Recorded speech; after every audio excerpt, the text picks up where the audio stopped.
I'm Phoebe Weld with BoardGameGeek at Gen Con 2016, and I'm here with Ryan Skinner from Passport Game Studios. How are you going? I'm doing great. How are you? I'm good, thanks. Mostly because you're going to tell us all about Quartz. I am. So this is debuting at Gen Con, is yes. it? Yep. So yeah, this is a brand new game here at the show.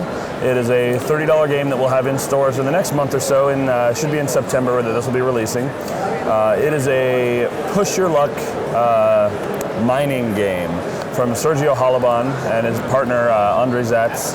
Sergio's most well known, most recently for his work on Sheriff of Nottingham.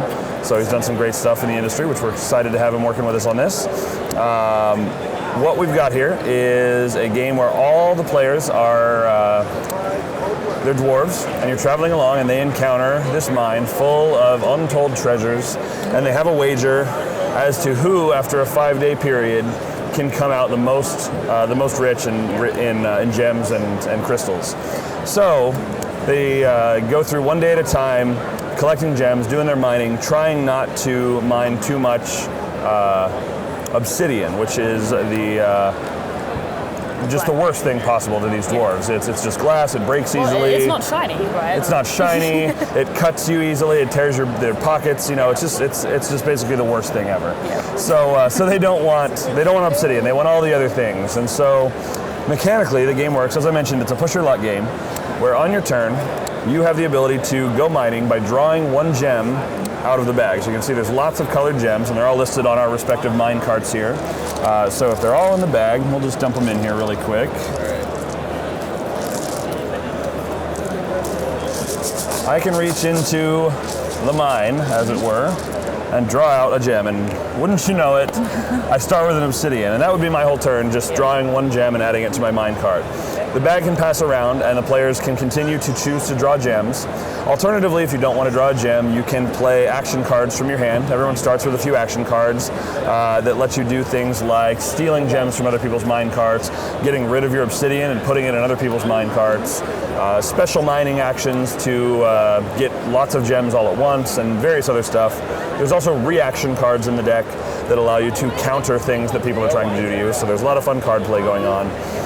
But essentially, once you have ended up with 2 or more obsidian in your minecart, you are determined to be unfit to be in the mine for the day. You've had an accident, and you are forced to leave for the day. And when you leave, any gems that you've collected are placed back in the bag, as well as the obsidian, and you have to turn your cart over, and you've checked out for the day, and you don't get any money for the day. So you're not in a great spot going into this wager.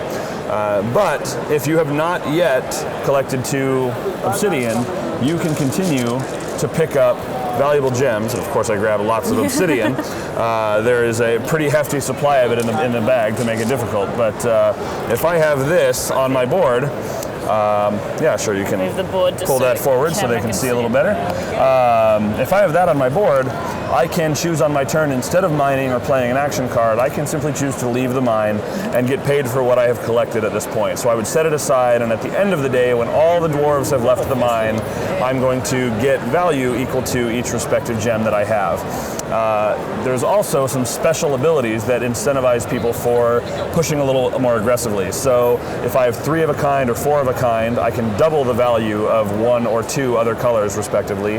Or if I have 5 different colors on my board or 6 different colors, I can get extra money as well. So it helps push you and get you to want to keep going into the mine a little bit harder, just one more, right? Yep. So that's kind of how an entire day goes, is everyone continues to go until they either choose to leave voluntarily and then get paid, or they are forced out because they have too much obsidian. At the end of 5 days, that's when the game is ended. Everyone tallies up all the money they have. Any cards that they haven't played are worth extra dollars, and you see who the winner is. So that's pretty much the gist of it. There's a couple other little bits, as you can see on the board in the middle.